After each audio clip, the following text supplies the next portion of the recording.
म्हणजे और एक भी कुठे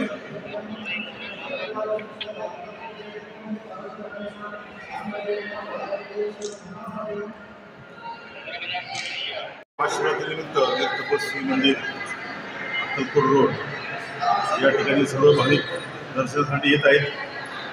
मंदिर प्रशासनाने अतिशय चांगली व्यवस्था केलेली आहे आणि भाविक अतिशय त्या व्यवस्थेवर समाधानी आहे.